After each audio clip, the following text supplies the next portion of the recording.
ఉసిరికాయ సీజన్ మళ్ళీ వచ్చింది. బట్ ఆనెస్ట్‌గా చెప్పండి, లాస్ట్ ఇయర్ కూడా ఊరగాయ పెట్టాలనుకుని పెట్టలేదు కదా! లేకపోతే ఊరు పెట్టుకున్నవి తినే టైం లేదా? హాయ్ ఫ్రెండ్స్, ఎలా ఉన్నారు మీరందరూ? సో, అందుకనే నేను ఈసారి చూపించబోయే ఈ వీడియోలో ఉసిరికాయని 365 డేస్ యూజబుల్‌గా 10 సెకండ్స్‌లో కన్జ్యూమ్ చేసేలాగా చూపిస్తాను. మిస్ అవ్వకండి. వీడియో కంప్లీట్‌గా చూడండి. ఉసిరికాయలో విటమిన్ సి చాలా ఎక్కువ ఉంటుంది. దీనివల్ల మనకి చిన్ని చిన్ని ప్రాబ్లమ్స్ లైక్ దగ్గు, జలుబు, డైజెషన్ ఇష్యూస్ అసలు ఉండనే ఉండవు. అడిషనల్‌గా మన స్కిన్ కూడా చాలా గ్లో అవుతుంది. హెయిర్ ఫాల్ రిలేటెడ్ ఇష్యూస్ అన్నీ తగ్గిపోతాయి. కానీ ప్రాబ్లమ్ ఏంటో తెలుసా?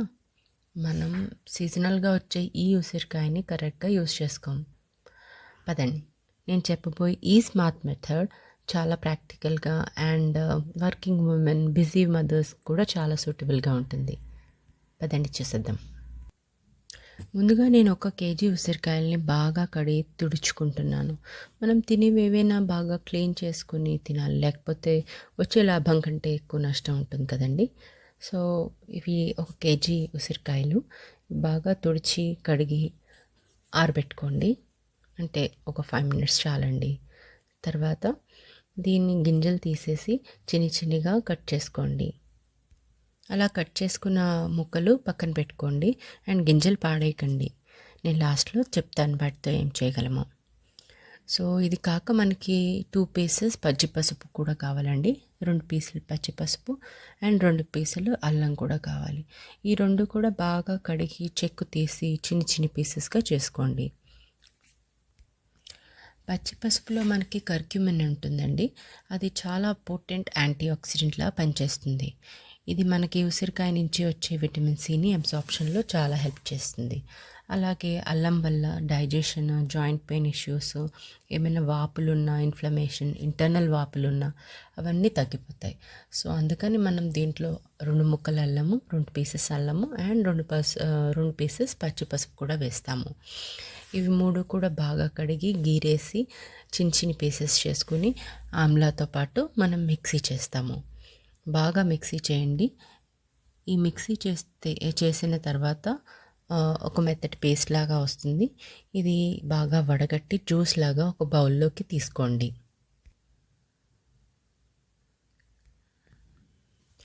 ఇప్పుడు దీనిలో మనం 3 స్పూన్స్ బ్లాక్ సాల్ట్ అంటే కాలా నమక్ అని కూడా అంటారండి.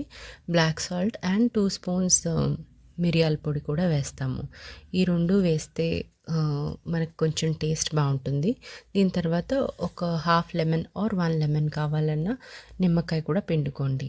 నిమ్మకాయ ఎందుకేస్తున్నామంటే ఆమ్లాతో వచ్చే వగరగా ఉండే టేస్ట్ నిమ్మకాయ వల్ల పోతుందండి. సో, ఈ 3 కూడా బాగా కలిపేసి జ్యూస్‌లో గరిటెతో బాగా కలుపుకోండి.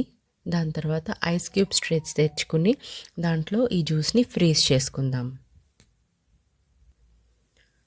ఇలా బాగా ఫ్రీజ్ చేసుకున్నవి మా క్యూబ్స్ తీసి మనం జిప్ లాక్‌లో ఒక 365 డేస్ దాకా ఫ్రీజర్‌లో ఉంచుకోవచ్చు. దీనివల్ల ఏంటంటే మనకి ఎప్పుడు కావాలన్నా మోస్ట్‌లీ ఈ డ్రింక్ మనం మాక్సిమం బెనిఫిట్ కోసం మార్నింగ్ ఎంప్టీ స్టమక్‌తో తీసుకుంటే చాలా మంచిదండి. సో, మనకి ఎప్పుడు కావాలన్నా పొద్దున్నే ఒక చిన్ని ఆమ్లా ఐస్ క్యూబ్ తీసుకొని అది కొంచెం గోరువెచ్చని నీళ్ళల్లో వేసుకొని దాంట్లో కొంచెం హనీ కలుపుకొని తాగితే చాలా మంచి సూపర్ టేస్ట్. దాంతోపాటు మీకు ఒక పెద్ద ఇమ్యూనిటీ షాట్ లాగా పనిచేస్తుంది. ఇమ్యూనిటీ బూస్టర్ లాగా అనొచ్చు ఒక రోజుకి. సో, తప్పకుండా ట్రై చేయండి. అండ్ తప్పకుండా నాకు కమెంట్ సెక్షన్‌లో చెప్పండి. ఈ ఇమ్యూనిటీ షాట్ కంటే గ్రీన్ టీ బావుందా? ఇది బావుందా అనేది. తప్పకుండా కమెంట్ చేయండి, మర్చిపోకండి. అండ్ నేను మధ్యలో చూపించిన ఆమ్లా గింజల్ని ఏం చేయొచ్చో చెప్తానండి. ఆ ఆమ్లా గింజల్ని కూడా మీరు ఫ్రీజ్ చేసుకొని ఒక జిప్ లాక్‌లో పెట్టుకొని మనం కాబూలీ చనా లేకపోతే శనగలు కూర చేసినప్పుడు శనగలతో పాటు ఉడికిస్తే శనగల కూర టేస్ట్ మరింత పెరుగుతుంది. అలాగే మిగిలిపోయిన పిప్పి ఉంటుంది కదా, దీన్ని ఏం చేస్తామని అనుకోవచ్చు మీరు. సో వడకట్టిన తర్వాత ఈ మిశ్రమాన్ని పిప్పి ఉండిపోతుంది కదా, ఆ లెఫ్ట్ ఓవర్ని మనం బాగా డ్రై చేసి, లేకపోతే కొంచెం తడి పొడిగా ఉన్నప్పుడే మనం మొక్కలకి వేసుకుంటే అది మంచి ఎరువుగా కూడా పనిచేస్తుంది. సో ఈ విధంగా మనకి ఏమీ దీంట్లో ఏమీ పాడవకుండా అన్ని రకాలుగాను గింజ యూస్ చేసాము, జ్యూస్ యూస్ చేసాము అండ్ పిప్పి కూడా యూస్ చేసాము. సో ఈ విధంగా మనం అన్నీ యూస్ చేసుకోవచ్చు. తప్పకుండా ట్రై చేయండి. ఇది 1 year మాత్రం తప్పకుండా ఉంటుంది and very easy to take daily.